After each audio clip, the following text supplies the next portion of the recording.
Recently, there have been some resurfaced clips of Elliot Page going around on the internet, and I think that we do have reason to be concerned about Elliot Page. The body language is not good. I saw this activist, Scott Nugent, tweet out this video where Elliot Page is talking about LGBTQ plus representation in Hollywood films. Let's first take a look at that. Okay, here we go.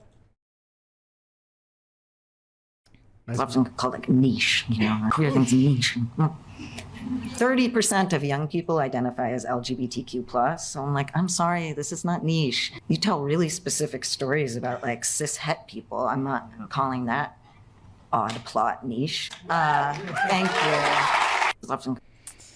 Yeah, so I suppose the point here is that because an increasing number of Gen Z is identifying as LGBT, that means that it should take up like half of the entertainment we watch.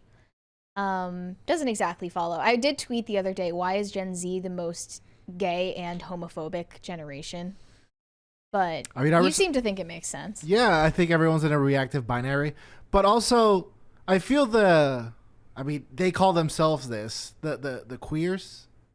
They call themselves queers, yeah, yes. So how is that, like, what is queer? I think it doesn't mean anything, really. It just means, I have a weird haircut and I put like weird rainbow badges on my I listen to Red Scare, I'm a dude. Backpack, stuff like that. Yeah, but this activist, by the way, I realized I recognized the name because this is a detransitioner saying this. Not attempting any humor. I am genuinely worried about her. She does not seem healthy. She comes across as if she's on speed, frantically trying to justify her decision to transition. This is the 3 to 5 year phase of medical transition where you advance to the final surgery, the bottom surgery, and realize there is only one more step and you still do not feel better. You go into validation mode because if you acknowledge to yourself that it's not working, it implies that the past 3 to 5 years have been a cruel joke at your cost.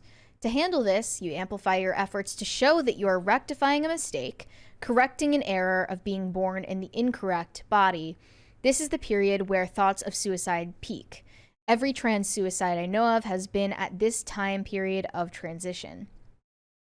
And as easy as it is to dunk on someone like Elliot Page, there is a real reason to be concerned. Yeah. Just statistically speaking, that's what Scott Nugent is trying to point out. But there are 3 stages where it's like you start socially transitioning, you decide you don't want to do it anymore and you go back to normal life. Or you start medical transition, you decide you don't want to do it anymore. You can get back to some semblance of normalcy afterwards. But there's some point where you get to a point of no return.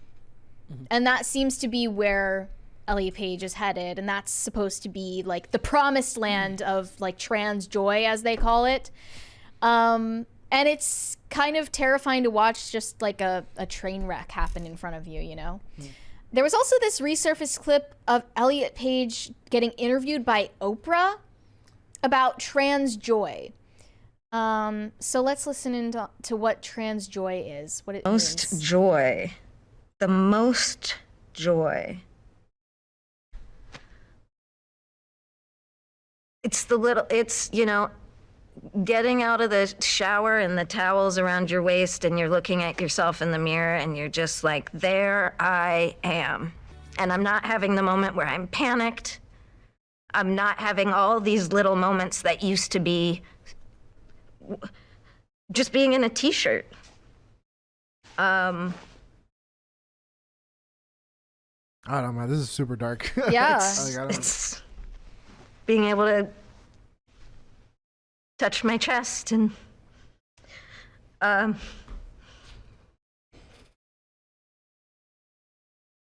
feel comfortable in my body for probably the first time. Like, this person really looks comfortable. Tears of joy. Goodness. Mm-hmm. Yeah. That I know that when I watch that video, what I see is someone who's joyful, comfortable, confident, happy, all of the above, right? It just is like this mass gaslighting. look at that video without the volume on, right? Like, if you look at that body language, no context given for what's being said, this looks like someone who is deeply, like, grieving, you know? Like, there is nothing joyful about this. It's just incredibly ironic, but it's really dark. Yeah. It's really dark. And I feel more pity than I want to, like, mock specifically this person. I mean, if you've used your identity to bully people, I'm definitely gonna, like, bully back, but I don't think she has done that, at least not as much as other examples. So it really just makes me feel so much pity and sadness, because it's like no one told you, like, this was a mistake. Like, no one tried to stop you. No one cared enough to tell you this was a mistake.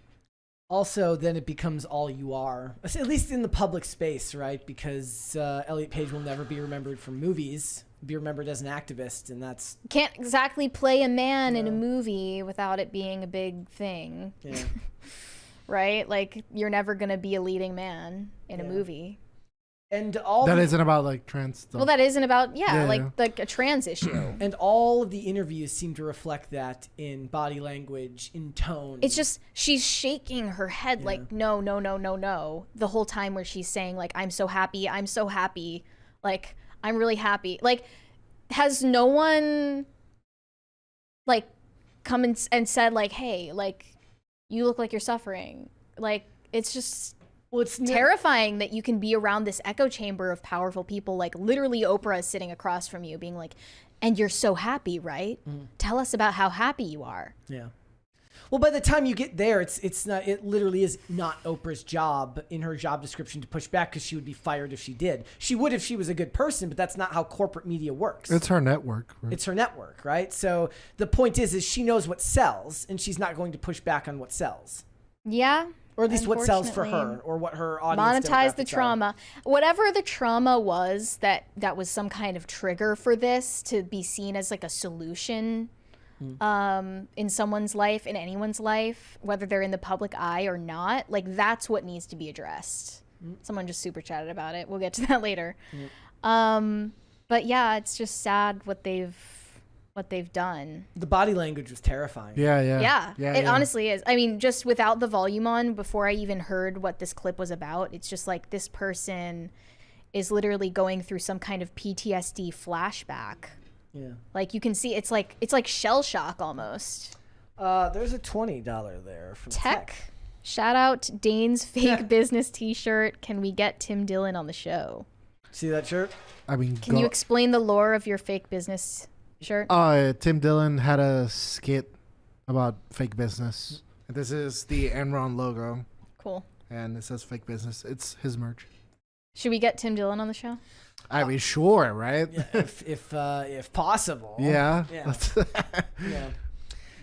The Elliot Page show, I have a hard time even covering it, because it really is just sad, and I don't have a whole lot to offer other than you know, this is where this argument comes in, right? She's breaking no laws, technically doing nothing illegal, but it's just sad. And I can look at this and be like, this is sad. The procedures that have been done to make this a reality should not be legal, is my opinion. But that's what's so difficult about covering things like this. Not only just because it's depressing, but because there's this all-seeing eye of censorship where you can't actually say what's going on. Yeah. So maybe we should just stop ourselves before we get in trouble here. It's the reason why we tend to shy away from this stuff, other than to point out just generally that, like, I think, what was the last thing that we covered from Billie Eilish? Was it like this? From Billie Eilish, from Elliot Page. Was it the stuff about going into the gas station and being harassed? No, the most recent was from a different interview about the roles that she takes and like the, you know, trying to do movies that aren't just about your trans identity. And I was like, this makes no sense, because it's like no one can interact with you without that being the first thing they notice. There could be an interesting discussion to be had about the idea that 30% of Gen Z identifies as LGBTQIA+, therefore entertainment should reflect that. But again, whenever I see that, I'm like, so a dubious study, a dubious survey was done by a dubious group. A bunch of girls think they're bisexual now. Yes. Whatever. And also, like, they only got this social contagion where it got to a point of 30% identifying as LGBT because LGBT was overrepresented in media because they're overrepresented in Hollywood. Yeah, to the so it's a tune of, self-perpetuating cycle. If we give it like a brief segue, I think we discussed it here that there's gonna be like a live action Zelda movie, and that a lot of activists are vying for Hunter Schafer. To play Zelda. Yeah. I feel like that would be like a real watershed moment. Not Link. No, not Zelda, from what I heard. I mean, the interesting thing is Zelda and Link look kind of similar. Yes, I was gonna say I thought it was Link, not Zelda. I think I saw that fan cast for both, actually. Yeah. I always understood Zelda. Yeah. I could have been wrong about it. Like, again, if that's what you read, I could have been wrong. I just remember it was linked to like the live action Zelda being made, but I thought it was to the Link character, but I could have been wrong. And that was like 6 months ago, right? That was announced. Haven't heard like anything. They're radio silent about that film since. Well, thoughts on the fan cast? Yeah, I mean, I'm trying to relate it to this. Would you be against that decision? I feel like, okay, here's the thing. I feel like personally the fan base for Zelda's older, right? You couldn't unpoliticize it if it were to happen. Yeah, there's no way to separate the two. Yeah, you can't be like, oh, nothing's going on. The gamer fan base would see it as a political decision. Yeah, it would be bigger than Gamergate. Yes, I think. I see definitely Anya think. Taylor-Joy for Zelda. That would be a good choice. Would I be right in saying that the Zelda fan base, just because of how long it's been around, is probably older anyways? Timothy Chalamet for Link. There you go. Interesting. All right. So again, this is just, to me, it's just sad.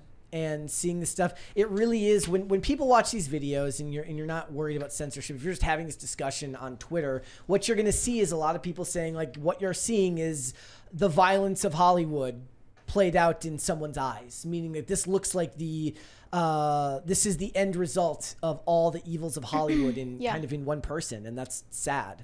It's worth mentioning, like the general spirit of this conversation, I think, is worry. You know? Yeah, it is. It's not, it's genuinely not hatred, but they'll never believe us on that. Anyway. I know, but for what it's worth, we're not hateful. Thanks for watching. Listen to full episodes of Pop Culture Crisis on Spotify. Keep up with us on social media and make sure you subscribe and ring that bell so you never miss the show. Bye, guys.